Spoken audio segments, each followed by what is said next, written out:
கிறிஸ்துவுக்குள் மிகவும் பிரியமானவர்களே, நம் வாழ்க்கையில் கடினமான சூழ்நிலைகளிலே எவ்வாறு ஜெபிக்க வேண்டும்? சங்கீதம் 69 முதல் 2 வசனங்கள்.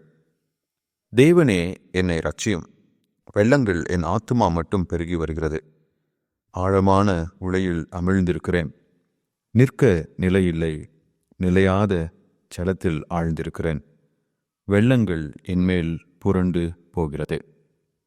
தன் வாழ்க்கையின் துன்பங்களை ஒரு பெரு வெள்ளத்தில் சிக்கி கொண்டவனுடைய பாடுகளைப் போல் சங்கீதக்காரன் இங்கே சித்தரிக்கிறார்.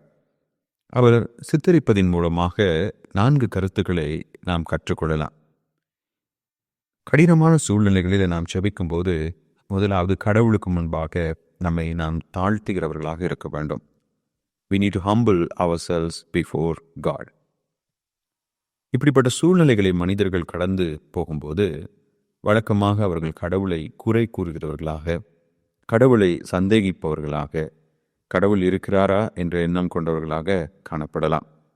ஆனால் இங்கே சங்கீதக்காரன், ஆண்டவரே, என்னுடைய இந்த நிலையிலிருந்து என்னை ரட்சிக்க உம்மால் மட்டுமே முடியும் என்று தன்னை கடவுளுக்கு முன்பதாக தாழ்த்துவதை நாம் பார்க்கலாம். தன்னை கடவுளுக்கு முன்பாக தாழ்த்தின சங்கீதக்காரன் இரண்டாவதாக கடவுளின் இரக்கத்திற்காக கெஞ்சுகிறான். A plea for mercy. தேவனே என்னை ரட்சியும் என்று அவன் கடவுளை நோக்கி கூப்பிடுவதை நாம் இங்கே பார்க்கலாம்.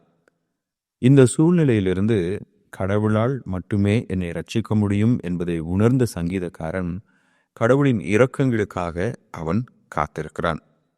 மூன்றாவதாக அவனுடைய வாழ்க்கையிலே உதவுவாரற்ற நிலையை அவன் வெளிப்படுத்துகிறான். Expressing his helplessness. இந்த சூழ்நிலையிலிருந்து என்னை யாரால் காப்பாற்ற முடியும்?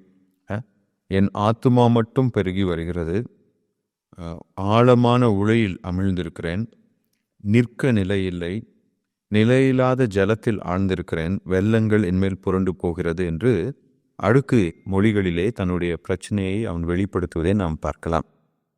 பல வேளைகளில் மனிதர்கள் நம்மை காப்பாற்றுவார்கள் என்று நாம் எதிர்பார்க்கலாம். ஆனால் நம்முடைய பிரச்சனைகளுக்கு தீர்வு மனிதர்கள் அல்ல, கடவுளே. இங்கே சங்கீதக்காரன் உதவுவாரற்ற நிலையிலே தான் இருப்பதை கர்த்தரிடத்திலே வெளிப்படுத்தினான். Lord, I am weak. ஆண்டவரே, என்னிலே பலன் இல்லை, என்னால் இந்த சூழ்நிலையை தாங்க முடியல, என்னால் இந்த சூழ்நிலையிலேருந்து வெளியில் வர முடியல. ஏன்னா இப்போ ஒரு பெரு வெள்ளத்தில் சிக்கி கொண்டவன் அந்த வெள்ளத்திலேருந்து தப்பித்து கொள்ள எல்லா முயற்சிகளையும் செய்வான். தன்னால் முடியாத பட்சத்தில் தான் யாரையாவது காப்பாற்றும்படியாக கூப்பிடுவான். அதே போல் இங்கே சங்கீதக்காரன் தன்னுடைய வாழ்க்கையிலே தன்னுடைய பிரச்சனையிலிருந்து வெளிவருவதற்காக பல முயற்சிகள் செய்தும் அவனால் வெளியே வர முடியாத ஒரு சூழலிலே கர்த்தரை நோக்கி, ஆண்டவரே, எனக்கு நீங்கள் உதவி செய்யுங்கன்னு அவருடைய இரக்கத்திற்காக தன்னுடைய உதவுவாரற்ற நிலையை வெளிப்படுத்துகிறார். நான்காவதாக, a total surrender of faith. விசுவாசத்தினால் தன்னை கர்த்தருக்கு முழுவதும் அர்ப்பணிப்பதை இங்கே நாம் பார்க்கிறோம். எனக்கு அன்பானவர்களே, சங்கீதக்காரன் தன்னுடைய இயலாமையின் மத்தியிலும் கடவுளால் தன்னை பலப்படுத்த முடியும், காப்பாற்ற முடியும், தன்னை உயர்த்த முடியும் என்று விசுவாசித்தான். தேவன் ஒருவரே தன்னை ரட்சிப்பவர் என்று கடவுளின் மீது தன்னுடைய நம்பிக்கையை வெளிப்படுத்தினான்.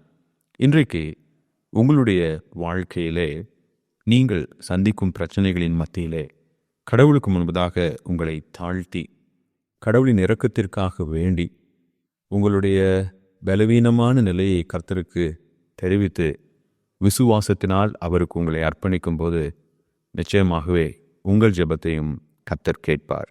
கர்த்தருக்கே மகிமை உண்டாவதாக. ஆமென்.